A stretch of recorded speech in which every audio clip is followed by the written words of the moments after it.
And welcome to Assembly Update. I'm Ted Flint. Joining us today, Assemblyman Michael Novikov, who serves the 45th Assembly District, which includes Kings County. Assemblyman Novikov, good to see you. Good to see you, Ted, and Happy New Year. Happy New Year to you too. First show of the brand new year. A legislative session is underway. The governor gave her State of the State address this week. Let me get your overall impressions of what you heard. Are you optimistic? I mean, she laid out a pretty ambitious agenda.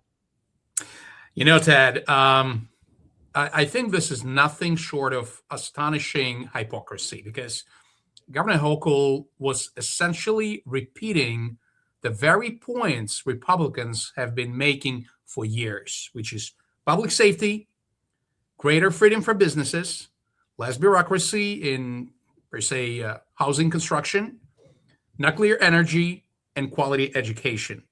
Mm-hmm. And all of that, we as Republicans were pushing for years and years and years. Yet, every few minutes, she criticized Washington, President Trump, and Republicans, the same people who have been calling for exactly this policies. So, Ted, year after year, we're still waiting for, real results, not lofty words, but, it's unfortunately, it is still, let me be, politically incorrect, blah, blah, blah, blah, blah. Yeah, she did at certain points seem to take a page out of the GOP playbook. And then she talked about affordability, but I mean, there's a projected $4.2 billion budget shortfall this year. Yes. And she's proposing expanding childcare, especially in New York City with New York to Care, which is, I guess, the price tag on that is $4.5 billion. So, I mean, there's some incongruities there. Ted, I mean, it would be great if every family in New York can afford childcare or have free childcare. Unfortunately, it's not as easy as Mayor Mamdani and Governor Hochul are trying to sell it to the public. It's very easy to be a populist, It's very easy to sell something free, like a free bus, which is, by the way, still not free and even rose another 10 cents since Mayor Mamdani appeared in the office. So, one thing is to promise something beautiful and nice and free, and the other thing is to really implement it. So the question is, where do we have the money for it? And I think, historically, Republicans are the ones who are accountable and who are counting the money and seeing like where the money are coming from. Because, we use this phrase all the time in our recordings, as Margaret Thatcher said, that socialism is a beautiful idea until you run out of other people's money. So, right. And unfortunately, and under the Democratic supermajority, New York State is, I think, number one or number two state from where people are, just running. They're leaving. They're running out. They're leaving because, for some people, and those who want the free stuff are coming to New York City, especially after Mayor Mamdani won the election. Because they want more free stuff that they're not getting in their states.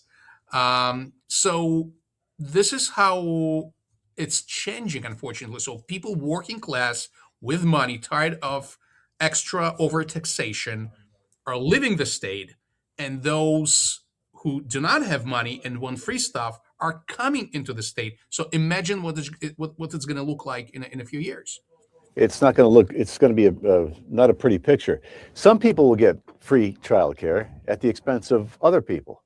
What if you don't have any children? You're going to be forced to pay extra. I mean, the whole thing. And we'll find out more details this week with the governor when she releases her budget. This should be interesting. I think the current year's budget is around $255 billion.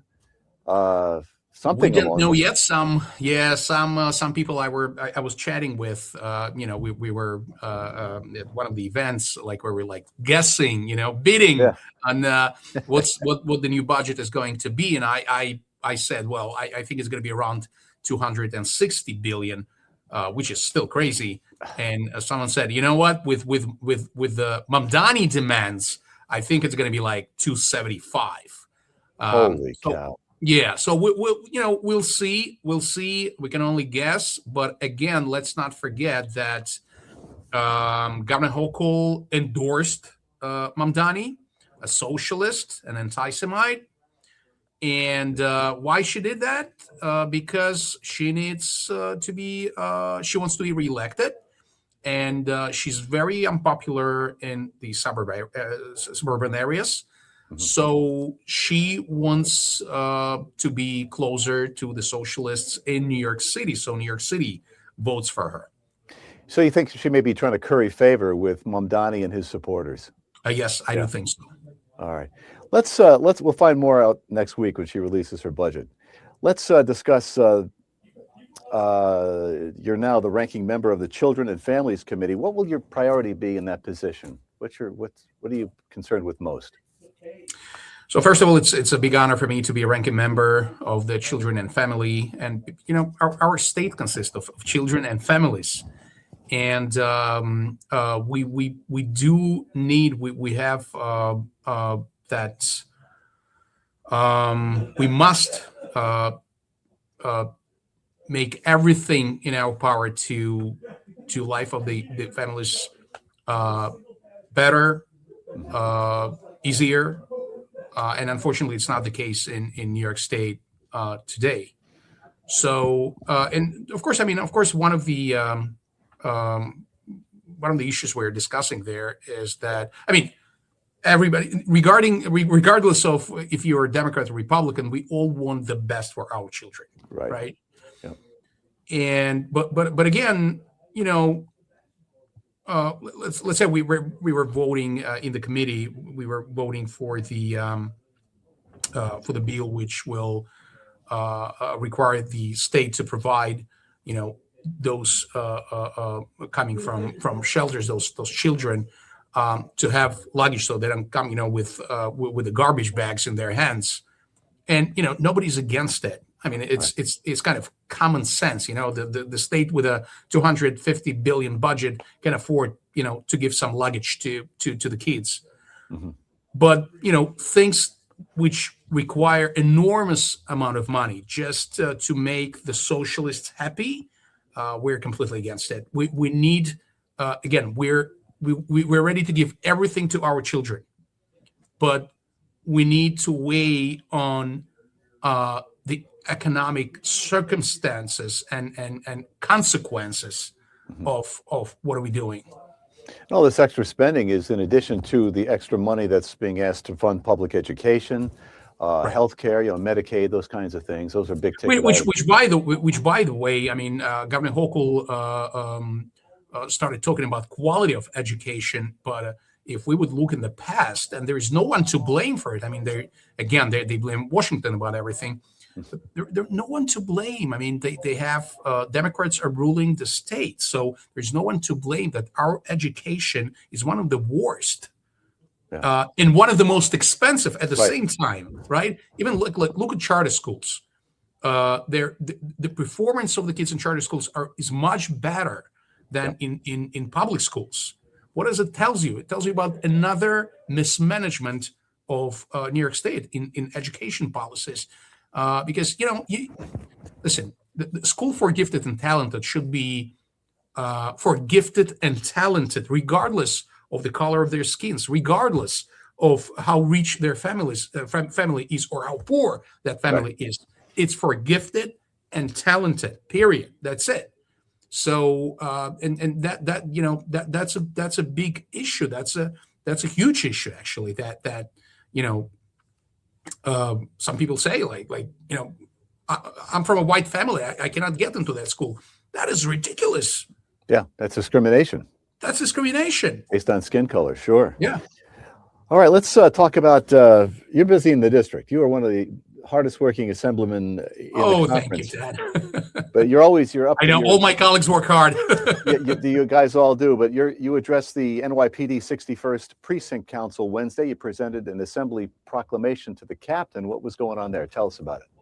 So I think my district is blessed with having Captain Joseph Antonio as the commander of the 6-1 precinct, and I think the precinct is blessed with having people who really love NYPD. My community loves police. You won't believe it. Like during the pandemic times, how much food my community delivered to the precinct. So it's like it's a mutual love. We know that my community is not doesn't think that police has to be defunded, doesn't think that police is the problem. Crime is the problem, not the police. Right. So we're very, very thankful to Deputy Inspector, not Captain anymore, Deputy Inspector Joseph Antonio, for everything that he does for our community and the 6-1 precinct. He does a great job, and I think he 100% he deserves the New York State proclamation. Congratulating him with his new role as the Deputy Inspector. I wish him a lot of luck in his career. He deserves the best. Again, thank you so much, Deputy Inspector Antonio, for taking care of my hood. Very good. Let's wrap it up there. If you want to get in touch with Assemblyman Michael Novikov, you can do that. Dial him at his district office in Brooklyn at 718-743-4078. Assemblyman Michael Novikov, thank you very much for joining us. We'll look forward to next week's show, and we wish you luck in the legislature this week. Thank you, Ted. I appreciate everything. Thank you. We'll talk soon. Thanks for joining us on this edition of Assembly Update. I'm Ted Flint.